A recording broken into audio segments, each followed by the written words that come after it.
Testing, testing, testing. La la la la la.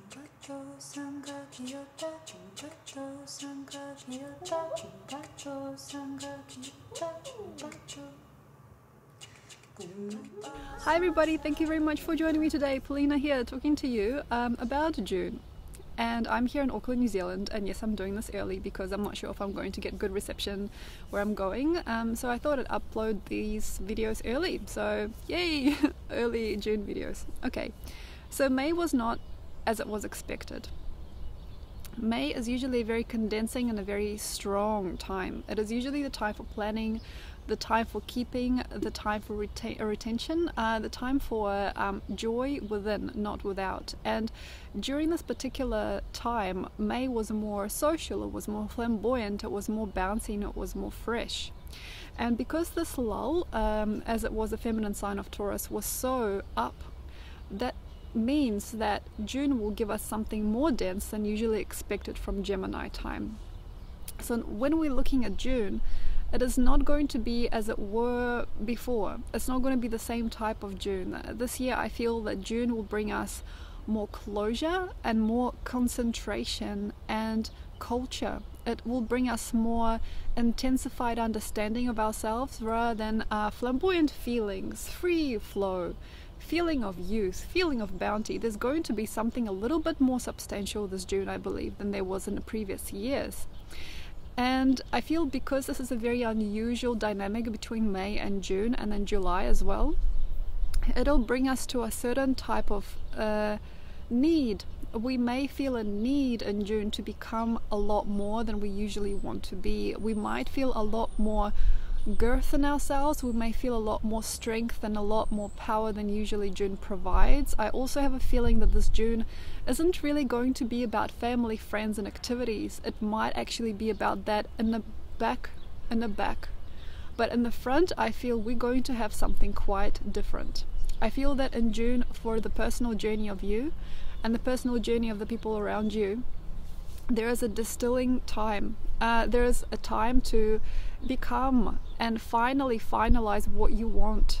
I feel this is going to be a very, very scary time for more than enough people, because they're going to understand that whatever they wanted for such a long time, or if they didn't ever want anything in particular, this time is going to be a scary time because it basically asks us to make up our minds. And it's a very timely situation here, because more than ever we are at crossroads. I feel that more than ever we are looking towards different types of lives and realities we'd like to generate for ourselves, and also different types of people and different types of activities we'd like to take on.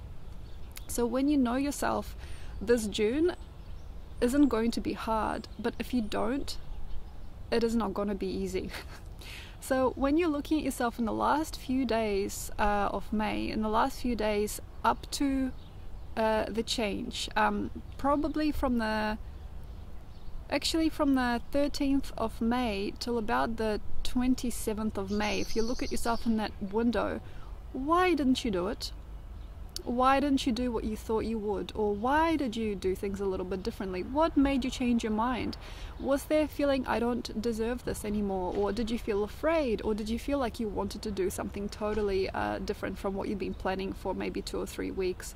Maybe there was a very, very strong choice for you to make. Perhaps you understood that you didn't actually want to do what you were building, or you wanted to change lanes really quickly. And for many people it might be almost like a leap of fate. And for a few people it might be even more than that. It might be actually a total reform of how you used to be. So reform is taking place on many levels. What you were with people, the kind of dreams that you connected, and also the kinds of people that you wanted, and the wanting of relationships and the wanting of certain bonds, and the types of economy of energy, like how we choose to use energy, is going to shift, and it's going to change big time for most people. And I feel what's going to happen in the next few weeks, as we are fully turning into Gemini, is we might actually understand that most of what we've come to do in our lives has been in vain, and we'll actually see that we have been portraying ourselves as certain types of people that we weren't, that we didn't actually need to work so hard, or maybe that we didn't actually need to make so much money because at the end we were so busy we didn't know what to do with it. Perhaps we understand that we've chosen a life which has no taste or flavor. Maybe we've understood that we've chosen a partnership which is just to begin something new, but it never really ended well, or like a partnership that created a flash splash, like a flash splash of goodness, but in the end didn't actually give you anything to keep. Maybe we understood very, very quickly during May that we had to get out of here. We had to get out of somewhere. We had to stop and change. We had to shift and go. Perhaps we had to abruptly end situations. We had to connect to completely new grids. Maybe we had to do something a little bit soul-destroying and then understand that we didn't need to do that. There would have been a lot of different shifts in May that led us to June to believe that we wanted something else. And I feel that many people that don't know if they want something else or if they're just being difficult, they have to own up. You have to own up to the fact that you're feeling not so good about things, maybe, or the fact that you want things to be very different for you now. You've got to open your eyes and you've got to see exactly where you are, where you're going, and why you're not happy there, or what is it that you really, really look for, and what is it that you deny in yourself. It's not a very easy time because we have to look at self-denial. We have to look at self-denial and self-deprivation. For example, if you've been depriving yourself of social activity, or you've been depriving yourself of money, or you've been depriving yourself of like money you can spend on yourself. You've been depriving yourself in any terms in sensuality. You've been depriving yourself of self-worth. You've been depriving yourself of fun and creation. If you've been doing that, it'll show.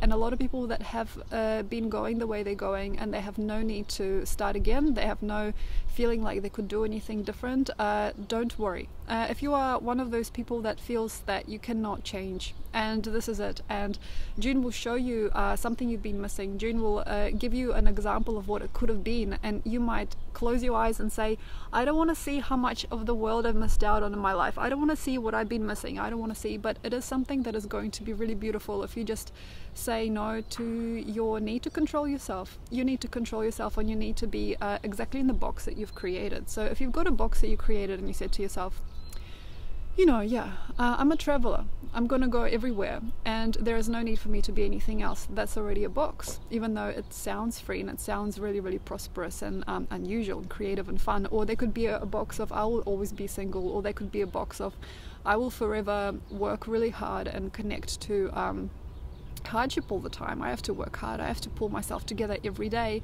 Or if you're saying to yourself, for example, I don't need anybody, I don't need anybody, I've got everything I need inside. So any kind of box that you've got, even though it might be identified in you right now at this point as freedom, you might need to be able to be more fluid here, be more fluid. Gemini is a communicative time, so become more fluid. Use that fluidity in you to show yourself maybe not. Very nice time to contradict yourself. For example, if you ever go, I need to work for 2 days straight just to pull this together, and you go, maybe not, maybe not, maybe not. And then what else do I do? Well, there's lots of things you can do. Maybe not. Or I have to find a partner because I'm single. Well, I don't know. Maybe have a look, or maybe not. Maybe not. See what you can find, and the more the merrier. So the more opportunities you have to contradict yourself, the better. And also, options that you're thinking of, the choices that you're putting in front of yourself have to be vast. And June, really make it about you becoming more vast and more free to choose exactly what you want. So for example, if you are somebody who's been choosing within a very small parameter, like say, I can have either this or this. I can have either this type of life or this type of life. There's many opportunities. Find a person, if you can't do it yourself, that can brainstorm for you. Find somebody, like myself, or like another astrologer or another psychic. They can show you multiplicity of what you can do, the multiple choices and multiple roads you can take, because everything is free. During this time, we're actually awakening to a greater grid of money, and this is really good actually, and a greater grid of abundance and what it could mean for us to have money in the future. Because before we're like, oh yeah, money, you save and you spend, and you make ends meet, and sometimes you do better than other times. But at the moment we're going through a very different grid, which can actually wire us up to know how to enjoy money. And for knowing how to enjoy money and financial abundance, we will actually understand that we don't need to make it so hard on ourselves. There's much easier ways to spend. There's much easier ways to mend. There's much easier ways to circulate money, because I'm feeling that Money has been something that has been trickling through for a lot of people and has been staying and then being trickled out of. Like it's just like it's been a really thin line of trickling for most of us because of the financial situation. But for many of us during this month of June, take advantage of that. There's going to be a financial shifter, especially by the 19th of June. Actually, there's going to be a financial shifter, so you might actually find that I didn't need to do so much work. I could have just charged more for my time, or I actually didn't think I'd get away with spending so much, but I actually do. I do like to spend. And you might actually find that through that, it's not about being greedy or being financially conservative or non-conservative. It's just about becoming more free in terms of money, becoming more free with the concept of it, becoming more pleasurable, food, eating, drinking, observing, absorbing. That's going to become a lot lighter. I feel this year is phenomenal for that in general, but I feel especially this June there's going to be an awakening of the senses, and there's going to be a feeling of I can enjoy a very nice meal. I can have a very happy life in a really beautiful place. There is no need for me to worry and to wear rags and to feel depressed and disappointed about financial situation in the world. However, if you are not free, meaning if you feel that everything should be free but you feel unfree of the concept of money, you feel that money is something that holds you, that has like a grasp on you, and it has a taking like energy, like it takes more than it gives, and it becomes like a certain type of companion who you hate to love and love to hate. If you are one of those people that has a really strange relationship with money, and you keep on fighting yourself over it, or you fight other people for it, or you're fighting it, it might not work. So there is a lot of businesses that are going to go up during June. I feel there's a lot of money that's going to expand and explore itself, and it also means that many people that have had a very harsh grasp on it will have to release it. So it can mean financial debt, financial crisis. People that are very frugal about what they spend. Each coin goes to the right direction. They're really afraid of how much they're making and opposed to how much they're spending. So in a way you could say that the gap between affluent and poor people is gonna change massively, and I'm feeling that many people that are very affluent will become more so, and the rich are getting richer and the poor getting poorer. And the reason for that is because many people that are very poor, and you might hate me for this, but they've come from a karmic background of poverty. So if it is in your background and you feel like money's been a challenge to your family, and you've been fed a lot of stories about how money is the biggest evil, and about how use of money is evil, and you got to change and you got to shift, you need to get out of that. You need to get out of that if you want to go on with the system. However you like it. If you don't want to work with system of money at all, there might be a lot of work that you need to put in to get yourself into communities and types of situations where money is not used, where money is not a problem, when people like shout for each other and they do work for each other. There's lots of those coming up as well. But I do not feel we're ready, and it's not because of me and how I feel about money. I just feel that collectively we're not ready to let just everything go and say, I'll just go buy some eggs and bread for you, and you'll give me a ride somewhere. We're not ready. We're not really ready to work on those terms because we're still a bit frigid about that. And that's alright. So communities and people doing things for each other, that's starting to flourish, but it's very early on. It's like a little seedling. So in terms of you like moving out and working with people without money, is hard. So I would advise everybody to have a look at money and how they're spending and earning, and how they want to keep on doing that in the future, and how they've done that in the past, and connecting to a different bond with money. So creating a really fun story around it, creating a fun vortex of it, creating something exciting about it, and forgetting that need to be in hardship all the time. Because this June we're actually alivening so much the financial crisis, or the connection to financial abundance, that we might not actually recognize ourselves in the next year to come. So when you're here and you are connecting to a different abundance cycle, it'll be very nice to see you grow so much that in a year's time you don't recognize yourself, and you actually see the last bits of your earnings and spending in May and think, oh my god, I thought that was it. So if you like how to connect to it, there's definitely going to be dates that are the best for spending, and there's going to be times that are very good for working, or very good for new ideas, pushing through new boundaries, creating new incomes, creating new ambitious cycles, creating new upgrades in your work and career. There will be, but I will not mention them now because I need to feel them. So I will put them up on the Medium site. There's a link below. So I do this daily blog and I outline every day. So there's going to be days that I'm going to specifically outline for income.